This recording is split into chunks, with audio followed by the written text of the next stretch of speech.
கிரகங்களின் அமைப்பில் நம்மளுக்கு நடக்கும். அதனால் மாரக திசை, யோக திசை, சுபர் அசுப வழிபாட்டிலே முடித்து கொள்ள வேண்டும். நம்ம இறை வழிபாட்டிலே எல்லா விஷயங்களையும் நம்ம முடித்து கொள்வது தான் நல்லது.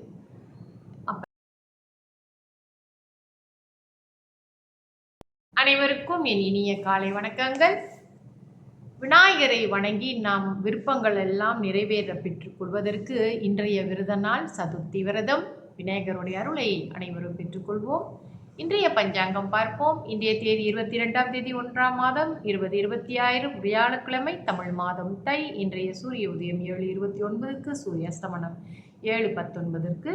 இன்றைய திதி வளர்பிறை சதுர்த்தி. வளர்பிறை சதுர்த்தி திதி முடியும் நேரம் ஆங்கில தேதியின் முறைப்படி 23ஆம் தேதி அதிகாலை 4:59க்கு முடிவடைந்து பஞ்சமி ஆரம்பமாகும். இன்றைய நட்சத்திரம் சதயம். சதய நட்சத்திரம் முடியும் நேரம் இன்று மாலை 4:57க்கு. அதன் பிறகு பூரட்டாதி நட்சத்திரம் ஆரம்பமாகும். இன்றைய யோகம் முதலில் மரண யோகம், பிறகு சித்த யோகமாக வருகிறது. நல்ல நேரம் காலை 11:55 மதியம் 1:24 வரை. அதன் பிறகு மாலை வேளையில் 5:50 7:19 வரை. ராகு கால நேரம் மதியம் 2:52 4:21 வரை. யமகண்ட நேரம் காலை 7:28 8:57 வரை. கூலிகன் காலை 10:26 11:55 வரை. சந்திராஸ்தம ராசி கடகராசி அன்பர்களுக்கு இன்று சந்திராஸ்தமம். இவர்களுக்கு நாளை இரவு 11:03க்கு சந்திராஸ்தமம் முடிவடையும்.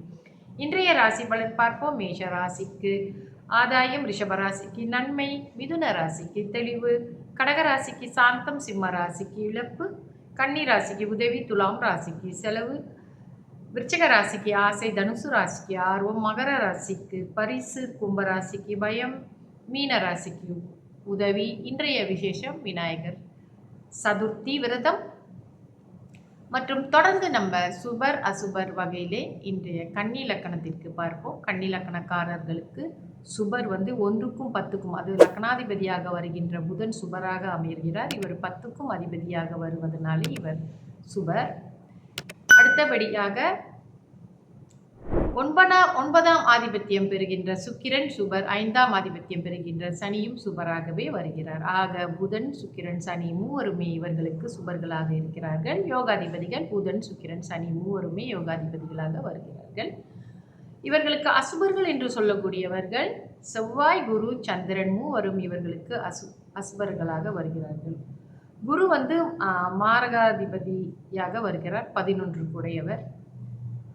மற்றும் இந்த மாரகரும் என்றால் நம்மளுக்கு கண்டங்களையும் நம்மளுக்கு பாதகமான விஷயங்கள் நடக்கக்கூடிய இந்த கிரகங்களின் அமைப்பில் நம்மளுக்கு நடக்கும். அதனால் மாரக திசை, யோக திசை, சுபர் அசுபர் என்று நம்ம இங்கு தெரிந்து கொண்டு வந்திருக்கிறோம். அப்போ உங்களுடைய ஜாதகத்திலே ஏற்கனவே நீங்கள் கணித்து வைத்திருந்தால் நிச்சயமாக உங்களுக்கு தசாபுத்திகள் எல்லாம் குறித்து கொடுத்திருப்பார்கள். அந்த இடத்துல நீங்கள் பாருங்கள், உங்களுக்கு இப்போ என்ன தசை நடக்குது, எந்த கிரகங்களின் தசைகள் இப்பொழுது நடந்து கொண்டிருக்கிறது என்று பார்த்து அங்கே அசுபர்களுடைய தசைகள் நடக்கின்றதா, தசாபுத்திகள் நடக்கின்றதா, இல்லை சுபர்களுடைய தசாபுத்திகள் நடக்கின்றதா, லக்னாதிபதி நம்மை வழி நடத்தி கொண்டிருக்கிறாரா என்பதையெல்லாம் நீங்கள் கவனித்து பார்க்க வேண்டும். நீங்கள் அந்த ஜோதிடத்தை கணித்து கொண்டாந்து ஜோதிடர்கள் சொல்வதை கேட்டுவிட்டு அப்படியே கொண்டாந்து அந்த உங்களுடைய ஜாதகத்தை அப்படியே பீரோக்குள்ளே வைத்து கொள்ளக்கூடாது. நீங்கள் திரும்பவும் அதை எடுத்து தெரிந்து கொள்ள வேண்டும். அந்த என்னென்ன விஷயங்கள் அங்கே எழுதியிருக்கிறார்கள் என்பதையும் நீங்கள் மீண்டும் படித்து பார்க்க வேண்டும். ஒரே நாளில் நமக்கு பலன்கள் சொல்வது நம்மால் ஞாபகம் வைத்து கொள்ள முடியாது. உங்களுக்கு மாரக திசை வருகிறது என்றால் அப்போ முன்கூட்டியே நீங்கள் தெரிந்து கொள்வீர்கள். இப்போ மாரகரை நீங்கள் தெரிந்து கொண்டீர்கள். கன்னி ராசிக்கு மாரகர்கள் செவ்வாய், குரு, சந்திரன் என்று நம்ம இங்கே சொல்லிட்டோம் இல்லையா? அப்போ அந்த திசைகள் எப்போ வருது உங்களுடைய வாழ்க்கையிலே என்று பார்த்து அந்த திசைகள் வருவதற்கு முன்பதாகவே இதற்கான ஜோதிட புத்தகங்களில் நீங்கள் பார்த்தீங்கனாலும் சரி, ஜோதிடர்களை அணுகி நீங்கள் கேட்டாலும் சரி, அந்த திசைக்கும் தசாபுத்தி நாதர்களுக்கு பரிகாரம் இருக்கின்றது. அதை நீங்கள் செய்து கொண்டு வர வேண்டும். அதாவது அந்தந்த கிரகங்களின் அதிபதிகளுக்கு, அந்தந்த கிரகங்களின் கடவுள்களுக்கு நம்ம என்னென்ன செய்யணுமோ அதை நம்ம செஞ்சுட்டு வர்றது தான் நான் இங்கே குறிப்பிட்டு சொல்கிறேன். பரிகாரம் அப்படின்னோடனே ரொம்ப பயந்துடாதீங்க. எல்லாமே நம்ம வழிபாட்டிலேயே முடித்து கொள்ள வேண்டும். நம்ம இறை வழிபாட்டிலே எல்லா விஷயங்களையும் நம்ம முடித்து கொள்வது தான் நல்லது. அப்போ உங்களுக்கே தெரிஞ்சிடும்.